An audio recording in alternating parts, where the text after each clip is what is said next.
ஆணவ கொலைகளை தடுப்பதற்கு தனிச்சட்டம் இயற்ற வேண்டும் என்று சொல்லி மார்க்சிஸ்ட் கம்யூனிஸ்ட் கட்சியின் சார்பில் நீண்ட காலமாக நாங்கள் கோரிக்கை வைத்து போராடி வந்திருக்கிறோம்.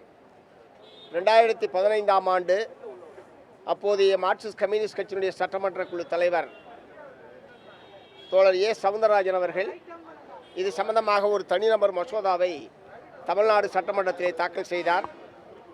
அன்றைக்கு தமிழ்நாடு சட்டமன்றத்தில் ஆளுங்கட்சியாக இருந்த அதிமுகவின் சார்பில் பதிலளித்த பன்னீர்செல்வம் அவர்கள் தமிழகத்தில் ஆணவ கொலை என்பதே கிடையாது, ஆகவே அதற்கென்று ஒரு தனிச்சட்டம் தேவையில்லை என்று சட்டமன்றத்திலே பதிலளித்தார். இப்போது இருக்கக்கூடிய திராவிட முன்னேற்ற கழகமும் நாங்கள் தொடர்ச்சியாக இந்த கோரிக்கையை வற்புறுத்திய போதெல்லாம் ஏற்கனவே கொலைகளை தடுப்பதற்கும் அப்படி கொலை நடைபெற்றால் தண்டனை தருவதற்குமான பல சட்டங்கள் நடைமுறையில் இருக்கிற போது இதற்கென்று தனிச்சட்டம் தேவையில்லை என்கிற கருத்தாக்கத்தில்தான் திராவிட முன்னேற்ற கழகமும் இருந்தது.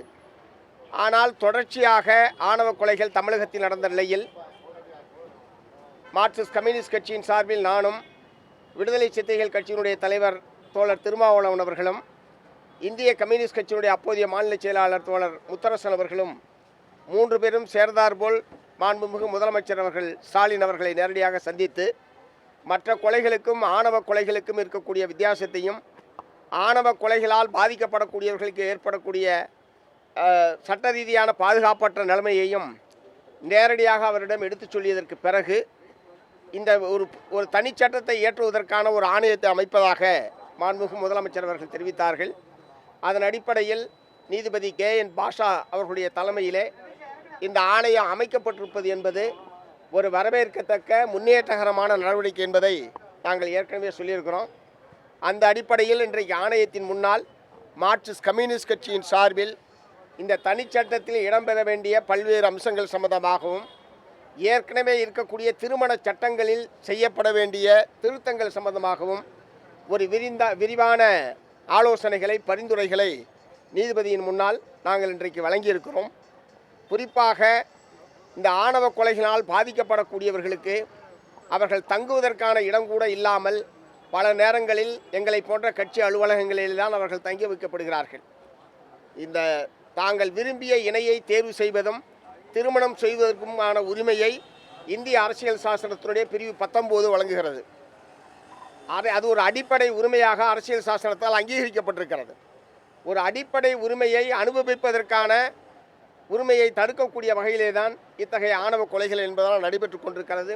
அப்படி பாதிக்கப்படக்கூடிய நபர்களுக்கு அவர்கள் பாதுகாப்பாக தங்குவதற்கும் அவர்களுடைய பொருளாதார வாழ்வாதாரத்தை பாதுகாப்பதற்கும் அரசு தரப்பிலிருந்து ஒரு நிரந்தரமான வேலை உள்ளிட்ட பல்வேறு அம்சங்கள் என்பது தேவைப்படுகிறது.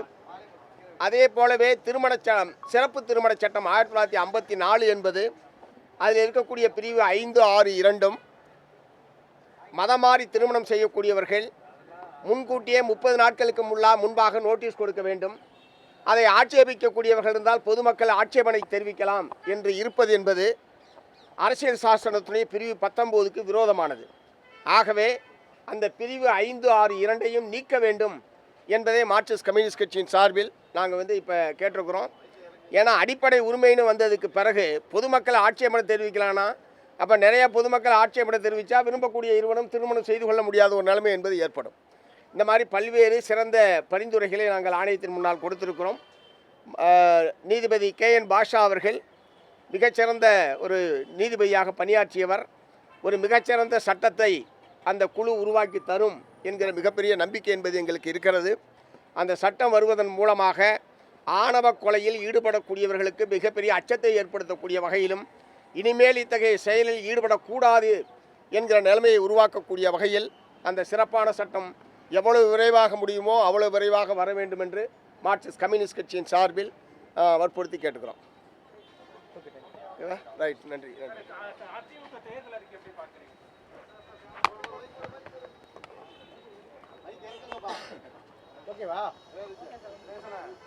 தேர்தல் நேரத்தில் எல்லா கட்சிகளுமே இது போன்ற ஏராளமான வாக்குறுதிகளை வழங்குவது என்பது வழக்கமாக இருக்கிறது நாடு பூரா. அது தமிழ்நாட்டில் அது ரொம்ப வழக்கத்துக்கு விரோதமாக நடைமுறை சாத்தியமா இல்லையா என்பதை பற்றியெல்லாம் கவலைப்படாமல் எப்படியாவது தேர்தலில் வெற்றி பெற வேண்டும் என்கிற நோக்கத்தோடு அபரிமிதமான பல வாக்குறுதிகளை வழங்குவது என்பதை பல்வேறு கட்சிகளும் வழக்கமாக வைத்திருக்கிறார்கள்.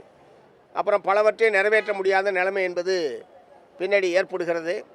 எப்படி இருப்பினும் அந்த அறிக்கையில் வேலைவாய்ப்பை உருவாக்குவது சம்பந்தமாகவும் புதிய தொழில் வளர்ச்சிக்கான என்பது என்கின்ற முறையிலேயோ இப்படி அடிப்படை பிரச்சனைகளை தீர்ப்பதற்கான எந்த வாக்குறுதிகளும் அதிமுகவுடைய தேர்தல் அறிக்கையிலே கொடுக்கப்படவில்லை.